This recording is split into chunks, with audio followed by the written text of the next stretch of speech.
ప్రియమైన దేవుని బిడ్డలారా, యోహాను శుభవార్త 15వ అధ్యాయము 17వ వచనం. యోహాను సువార్త 15వ అధ్యాయము 17వ వచనం.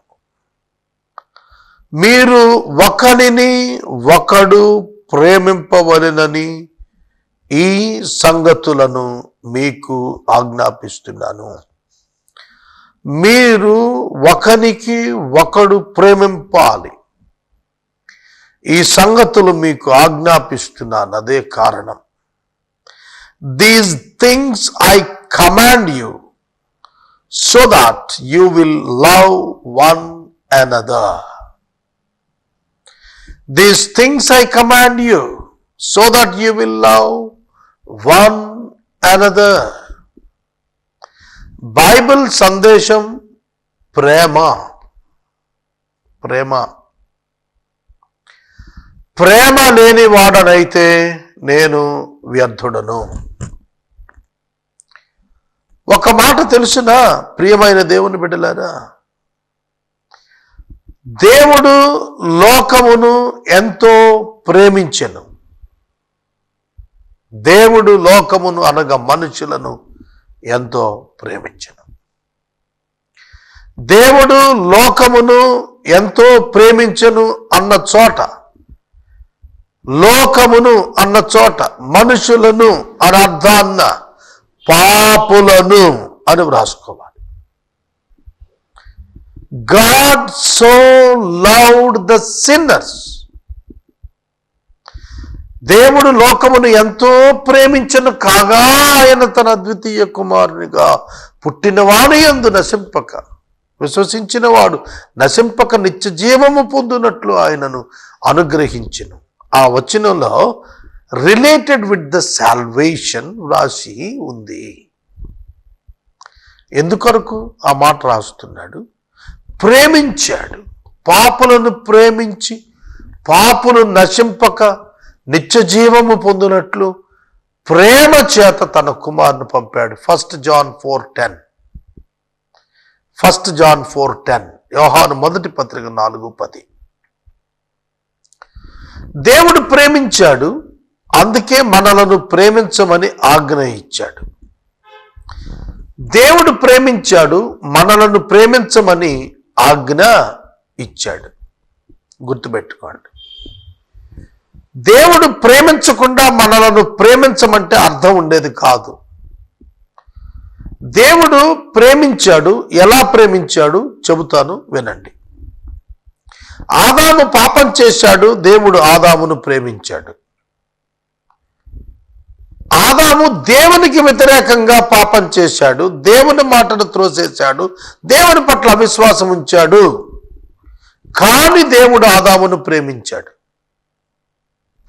ఆదాము దేవుని చూచి పారిపోతున్నాడు, కానీ దేవుడు ఆదాము దగ్గరకు పరిగెత్తుకొస్తున్నాడు. Why? Because he is God. ఎందుకంటే ఆయన దేవుడు, ఆయన ప్రేమామయుడు.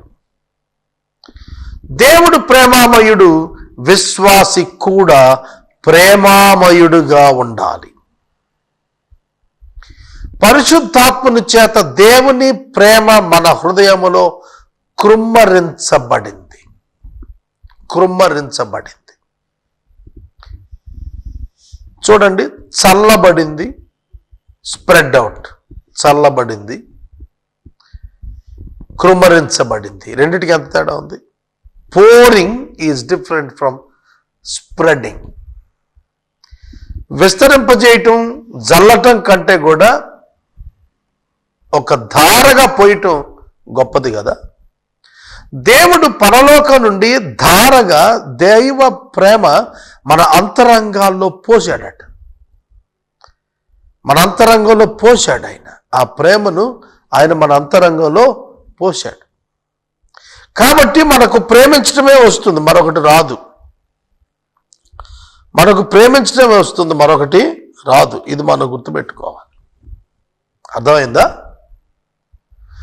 మీరు ఒకరిని ఒకడు ప్రేమించండి అన్నాడు. ఎందుకంటే we have received the love of God and we were forgiven so that we should love others. అర్థమవుతోందా? అవును, మన పాపాలు క్షమించబడ్డాయి, మనం ప్రేమించబడ్డాం, అయోగ్యులం కనుక లోకాన్ని ప్రేమించాలి. మీరు ఒకరిని ఒకడు ప్రేమించుకోవాలి. ఇది ఆజ్ఞ, ఇది ఆజ్ఞ. ఈ సంగతులు మీకు ఎందుకు రాస్తున్నానంటే మీరు ప్రేమ కలిగి ఉండాలి, ప్రేమను ఇచ్చువారిగా ఉండాలి, అందుకే చెబుతున్నాను అన్నాడు. ఈ సంగతులు వ్రాయటానికే కారణం ఏంటంటే ప్రేమ. బైబిల్ వ్రాయటానికే కారణం ప్రేమ. యేసు నరావతారి కావటానికి కారణం ప్రేమ. యేసు పరలోకానికి వెళ్ళటానికి మన మీద ప్రేమ కారణం, మనకు నివాసం సిద్ధపరచటం. మళ్ళా తిరిగి రావటానికి మన మీద ప్రేమ, మనం నివాసం ఉండేట్టు తీసుకెళ్ళటం. మన మీద ప్రేమ ప్రేమ ప్రేమ ప్రేమ ప్రేమ. Simple. That's the only concept a Christian has to develop. క్రైస్తవుడు దాన్నే అభ్యాసం చేసుకొని కల్టివేట్ చేయాలి, వ్యవసాయం చేయాలి. వ్యవసాయదారుడు విత్తనాలు తీసుకుని పొలంలోకి వెళ్తాడు, బస్తాలు మోసుకుని పొలం నుండి బయటకు వస్తాడు, విత్తనము గుప్పిటితో జల్లుతాడు, పనలు బస్తాలు భుజానికి ఎత్తుకుని వస్తాడు. That is Christianity. If you so the love, you will reap the bundles of love back. నువ్వు విత్తనం వేస్తే ఆ విత్తనాలే మళ్ళీ వస్తాయి వెనక్కి, కానీ నువ్వు విత్తినంత మొత్తం కాదు, కొన్ని వందల రెట్లై వెనక్కి వస్తాయి. That is Christianity. భారతదేశానికి ప్రేమ చూపించాలి. The Christian should show the love of agape to the great nation India. భారతదేశానికి క్రైస్తవుడు దైవ ప్రేమను చూపించాలి, కనపరచాలి, అందించాలి. మనకి మన ప్రభుత్వం ఆహారం ఇస్తోంది, పానమునకు నీరు ఇస్తోంది, వస్త్రం ఇస్తోంది, అన్ని ఏర్పాట్లు చేస్తోంది. మనం క్రీస్తు బిడ్డలంగా లోకానికి ప్రేమనివ్వాలి, కన్సర్న్ అండ్ లవ్. ఎప్పుడైతే మనం అలా ప్రేమను పంచుతామో భారతదేశం క్రీస్తును తెలుసుకుంటుంది. భారతదేశం ఆధ్యాత్మికంగా చీకటి ఖండం. బిబ్లికల్గా మనం ఎక్స్ప్లెయిన్ చేస్తే ఈజిప్ట్ లైక్. ఐగుప్తులో ఏ విధంగా విగ్రహారాధన చేత దేవుని ఎరుగక ఉన్నారో అట్లాంటి స్థితిలో ఉన్నది మన దేశం. Spiritually under darkness, they need the light of the scriptures. You have to expose the scripture with love to the people. నేను మా కార్యాలయంలో మీకు గతంలో చెప్పాను, ఇండియా మ్యాప్ ఎదురుగా పెట్టుకుని I'm praying every day for that. నా చెయ్యి ఆ దేశం పటం మీద ఉంచేవాడిని, ఆ రాష్ట్రాల మీద ఉంచేవాడిని. ఈ రాష్ట్రం ప్రభు, touch the state with your love, with your concern, with your excellency. ప్రియమైన దేవుని బిడ్డలారా, మనం ప్రేమించటం ఎప్పుడైతే ప్రారంభిస్తామో సమాజానికి మనం సేవ చేస్తాము. ప్రేమ కలిగిన వాడు సేవ చేస్తాడు, ప్రేమ లేనివాడు సేవ చేయడు. ప్రేమ తప్పిదాలను కప్పేస్తుంది, ప్రేమ ఫిర్యాదు చేయదు,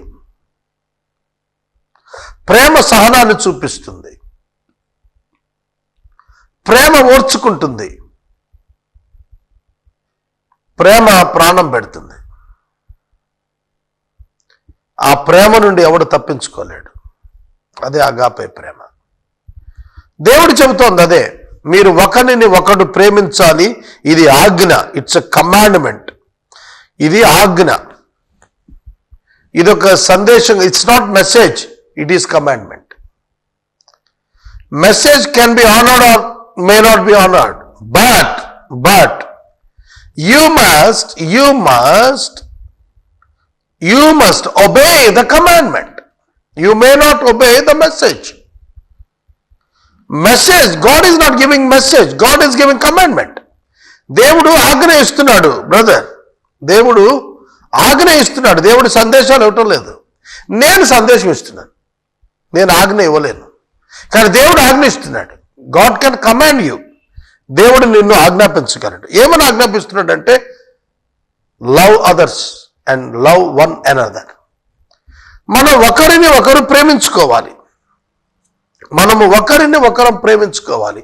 ఆ ఒకరిని ఒకరు అన్నప్పుడు ఎవరు వారు? పక్కవారు, నీ పొరుగువాడు.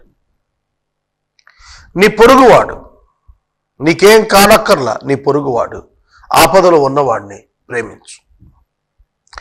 నేను ట్రైబల్ ఏరియాలో హ్యూమన్ అంబులెన్సెస్, విచిత్రంగా ఉంది కదా, అంబులెన్స్ అంటేనే మనం వెహికల్ కదా, 2 వీలర్తోనే హ్యూమన్ అంబులెన్సెస్ ఒక రిమోట్ ఏరియా కూడా పోయి తీసుకొని రాగలిగేటువంటి ఒక టీమ్ రావాలా, కొన్ని టీమ్స్ రావాలా, ప్రాణాలు కాపాడబడాలా, అడ్వాన్స్గా వాళ్ళు బ్రతకాల.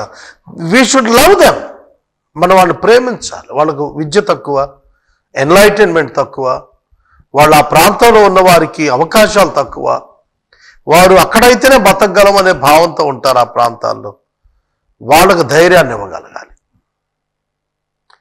ఇది ఎప్పుడు సాధ్యం అవుతుందంటే నువ్వు వాళ్ళు ప్రేమించినప్పుడు. మిషనరీస్ భారతదేశానికి వచ్చారు. అప్పటికే పాశ్చాత్య దేశాలు అభివృద్ధి చెందిన దేశాలు. ఓడల మీద ప్రయాణం మనకు తెలుసు. టైటానిక్ షిప్ మనం విన్న ఎంత లగ్జూరియస్ షిప్ అది ఆ రోజుల్లో. మరి అట్లాంటి రిచ్ కండిషన్లో ఉన్నటువంటి వాళ్ళు సైతం భారతదేశానికి మిషనరీకి వచ్చినప్పుడు అప్పటికే అంటరాని వారుగా ఉన్నవారు. ఇప్పుడంటే కొంచెం కల్చర్ నేర్చుకున్నారు ప్రజలందరూ కూడా. ఆ రోజుల్లో సరిగ్గా వస్త్రం కట్టుకోవటం వచ్చేది కాదు. ఆ రోజుల్లో చెప్పులు వేసుకోవటం తెలిసేది కాదు. ఆ రోజుల్లో భక్తి అంటే తెలిసేది కాదు. వ్యసనాలంటే అర్థమయ్యేది కాదు. సో వాళ్ళ మధ్యకి వెళ్ళారు. వాళ్ళని సంస్కరించారు. ప్రేమలో ఉన్న గొప్పతనం సంస్కరిస్తుంది. ప్రేమ it motivates others, it transforms others. That is the power in love. ప్రేమలో గొప్ప సంగతులు ఉన్నవి. వాటిని మనం తెలుసుకోవాలి, వాటి ప్రకారం జీవించాలి. 18వ వచనం, లోకము మిమ్మును ద్వేషించిన ఎడల మీకంటే ముందుగా నన్ను ద్వేషించెను అని మీరు ఎరుగుదురు. If the world hates you, know that it has hated me before it hated you. మిమ్మలను ద్వేషించటానికి మునుపే నన్ను ద్వేషించింది అని మీకు తెలుస్తుంది. ఎందుకంటే మీరు నన్ను వెంబడిస్తున్నారు కనుక, మీరు నా బిడ్డలు ఉండాలనుకున్నారు కనుక నన్ను ద్వేషించిన లోకం మిమ్మల్ని ద్వేషిస్తుంది అన్నాడు. ఒక మాట గుర్తుపెట్టుకోండి, నిర్హేతుకముగా యేసును ద్వేషించిరి. నిర్హేతుకము, హేతు అంటే కారణం, నిర్హేతుకము అంటే కారణం లేకుండా. యేసును ద్వేషించటానికి కారణం అసూయ తప్ప కారణం కాదు. వారి అసూయ యేసు పట్ల ద్వేషాన్ని లేపింది. వాళ్ళు ద్వేషించారు. దానికి కారణం యేసు యొక్క లోపం కాదు, యేసు చేసిన గొప్ప కార్యాలు. యేసును నిర్హేతుకంగా, అకారణంగా ద్వేషించారు. రీజన్ లేదు.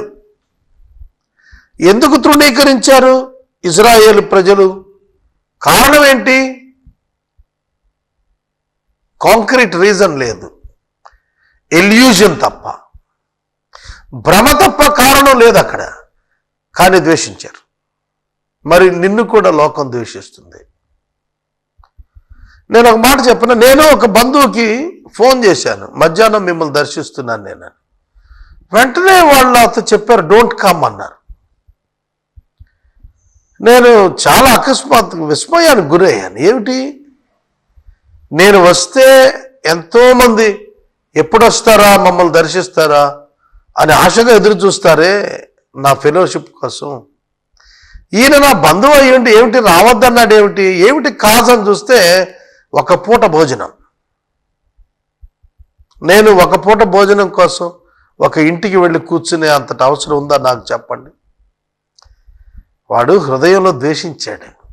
కారణం ఏమిటంటే నేను సేవకుణ్ణి కాబట్టి ద్వేషించింది ఆ కుటుంబం. అవసరమా ద్వేషించటం? నేను అనేక విధాల ఆశీర్వదించబడిన వ్యక్తిని. ఒక పూట కొరకు ఒకరింటికి వెళ్ళి కూర్చోవలసిన అవసరం దేవుడు నాకు ఇవ్వలేదు. వాళ్ళకి తెలుసు, అది కూడా వాళ్ళు నాకు పెట్టేంత స్థాయిలో కూడా ఏమి లేరు, అది నాకు బాగా తెలుసు. But why they hated me? Because they hated their lord. వాళ్ళు ప్రభువును ద్వేషించారు. వాళ్ళు అనుకుంటున్నారు వాళ్ళు ప్రభువుతో సంబంధం ఉందని, కానీ వారు ప్రభువును ద్వేషించారు. అందుకే మనం ద్వేషిస్తున్నాడు. ఇవాళ దైవ సేవకుని ఎవడు ద్వేషిస్తున్నాడన్నా అది వాడి మీద కారణం కాదు, వాడు నమ్ముకున్న ప్రభువు మీద. ఇవాళ ఇన్ని సమస్యలు భారతదేశంలో అట్రాసిటీస్ వస్తున్నాయి పాస్టర్స్ మీద, చర్చెస్ మీద అంటే కారణం ఏంటి? వాళ్ళు వ్యక్తిగతం కాదు, వాడు నమ్మిన ప్రభు అంటే గిట్టక. కనుక మీరు చూడండి, హిందూ టాప్ లీడర్స్ ఈ మధ్యకాలంలో మాట్లాడుతున్నప్పుడు they hate Jesus. Why? Because he told that he is the only way. అక్కడే అలా కడుపు పండుతాం. యూదులకు కూడా కడుపు పండింది అక్కడే. యేసుక్రీస్తు తానొక్కడే దేవుణ్ణి అని చెబుతాడా? తానొక్కడే మార్గం అని చెబుతాడా? మరి మిగతా వాళ్ళందరినీ ఎందుకు కొట్టేస్తాడు? కాబట్టి ఇష్టం లేదు. అర్థమవుతుందా? వాక్యము ఏమని చెబుతుంది? లోకము మీకంటే ముందు నన్ను ద్వేషించిందని మీరు ఎరుగుదురు, కాబట్టి మిమ్మల్ని కూడా ద్వేషిస్తుంది, మిమ్మల్ని ఏం సన్మానించదు.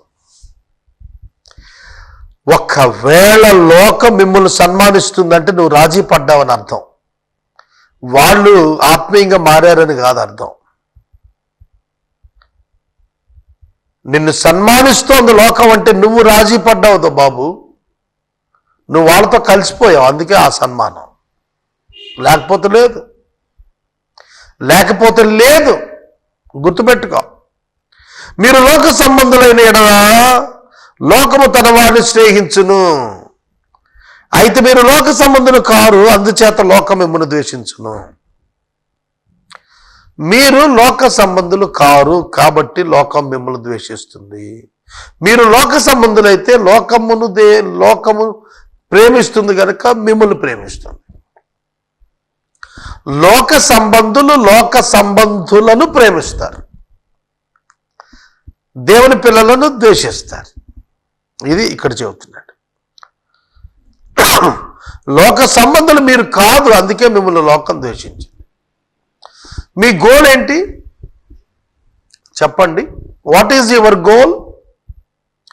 My goal is the goal of Abraham.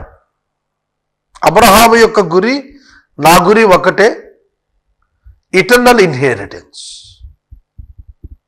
Eternal inheritance, పరలోక సంబంధమైన స్వాస్థ్యం నా గమ్యం. కనుక నాకు భూలోక సంబంధమైన స్వాస్థ్యం మీద ఆసక్తి లేదు. భూలోక సంబంధమైనటువంటి గౌరవ ప్రతిష్టల మీద ఆసక్తి లేదు. భూలోక సంబంధమైన ఆస్తిపాస్తుల మీద ఆసక్తి లేదు. ధనాపేక్ష మీద ఆసక్తి లేదు. దేవుని యొక్క వాక్యం ఏం చెబుతుంది? మీరు లోక సంబంధులు కారు. Yes, we are not of this world. We didn't belongs to this world. మనం ఈ లోకానికి చెందిన వాళ్ళం కాదు, మన పరలోకం, ప్రభు లోకం. మనం ప్రభువుతో కూడా ఉంటాం. కాబట్టి లోకం ద్వేషిస్తుంది. మన పౌరసత్వం పరలోకంలో ఉంది. ఇటర్నల్ ఇన్హెరిటెన్స్ అక్కడుంది, మనకు ఇక్కడేం లేదు. ఇది యాత్రిక జీవితం. యాత్రికులం, పరదేశులం. ఇంతలో కనపడతాం, అంతలో ఆవిరైపోతాం. ఇంతలో కనబడి అంతలో ఆవిరైపోతాం. గత సంవత్సరం సెప్టెంబర్ 17 అమ్మ చనిపోయింది. ఇవాళ మొట్టమొదట ఆవిడ చనిపోయిన కొత్తలో ఇంట్లోకి వెళ్తే ఆవిడ జ్ఞాపకాలు గుర్తొచ్చాయి. ఇప్పుడు రొటీన్ అయిపోయింది, మాకు మర్చిపోతూ ఉన్నాం. కొన్ని అప్పుడప్పుడు డెప్త్కి తెచ్చుకుంటాను తప్ప ఇంక అదే ఆలాపన లేదు. నేను మనవి చేస్తున్నాను, ఈ లోకము మనలను జ్ఞాపకం చేసుకోదు అసలు. ఎందుకంటే మనం ఈ లోక సంబంధం కాదు. Our inheritance is in heaven. అందుచేత మిమ్మల్ని లోకం ద్వేషిస్తుంది. లోకం మిమ్మల్ని ద్వేషిస్తుంది. The world hates you. English చదువుతారు. If the world hates you, know that it has hated me before it hated you. If you were of the world would love you as its own. నువ్వు గనక లోక సంబంధం అయితే దాని సంబంధమని నిన్ను ప్రేమిస్తుంది. లోకము లోక సంబంధమని నిన్ను ప్రేమిస్తుంది. చూడండి, ఒకసారి చెబుతాను. ఏదైనా ఒక పెద్ద పెళ్లికి వెళ్ళాం అనుకోండి, అందరం మంచి పెళ్లికి వెళ్ళాం, ఒక ఉన్నతమైన వ్యక్తి ఇంట్లో పెళ్లికి వెళ్ళాం అనుకోండి. లోక సంబంధి వస్త్రానికి విలువిస్తాడు. లోక సంబంధి కానివాడు వస్త్రానికి విలువ ఇవ్వడు. లోక సంబంధి ఆహారానికి విలువిస్తాడు. లోక సంబంధి కానివాడు ఆహారానికి విలువ ఇవ్వడు. లోక సంబంధి ధనానికి సంపదకు విలువిస్తాడు, మనిషికి విలువ ఇవ్వడు. దేవుని సంబంధి డబ్బుకు విలువ ఇవ్వడు. కనుక మనల్ని లోకం అర్థం చేసుకోక ద్వేషిస్తుంది. వెర్రోళ్ళ ఉన్నాడు ఏమిటా అని. నన్ను ఒక స్ట్రైట్ క్వశ్చన్ అడిగారు ఒకళ్ళు. సేవకు వచ్చినంతకాలం నేను సంపాదించాను, పలానాయన ఇది సంపాదించాడు, పలానా అది సంపాదించాడు, పలానాయన ఇలా సంపాదించాడు, వాట్ యూ హ్యావ్ ఎర్న్డ్ అని అడిగాడు. నథింగ్ అని చెప్పాను. అప్పుడు ఆయన ఏమన్నాడు తెలుసా? ఒక 100 మంది మీద కాన్సన్ట్రేట్ చేయి బాబు, ఒక 50 మంది ఎంప్లాయీస్ని పిలుచుకో, దశం భాగాలు వస్తాయి, డబ్బులు వస్తాయని చెప్పాడు. I told that old man, ఆ ముసలాడికి చెప్పాను నేను, ఇంకెప్పుడు ఇట్టట్టు కబుర్లు చెప్పొద్దు నాకు, వెళ్ళరమ్మని చెప్పాను. నిన్నెవడు బాగు చేయలేడు అనుకుంటూ పోయాడు. వాళ్ళిద్దరు చచ్చిపోయారు. వాళ్ళిద్దరు ఇప్పుడు లేరు. వాళ్ళు ఉంటే అర్థమయ్యేది మినిస్ట్రీ అంటే ఏమిటో, దీవెన అంటే ఏమిటో. డబ్బు ఉండటం దీవెన అనుకునే భ్రమలో ఉన్నారు వాళ్ళ లోకంలో. అది కరెక్ట్ కాదు, అది కరెక్ట్ కాదు. లోకం లోకస్తులను ప్రేమించుకుంటుంది, ప్రభు బిడ్డలను ద్వేషిస్తుంది. ఇది ఇందులో మనకు సందేశం.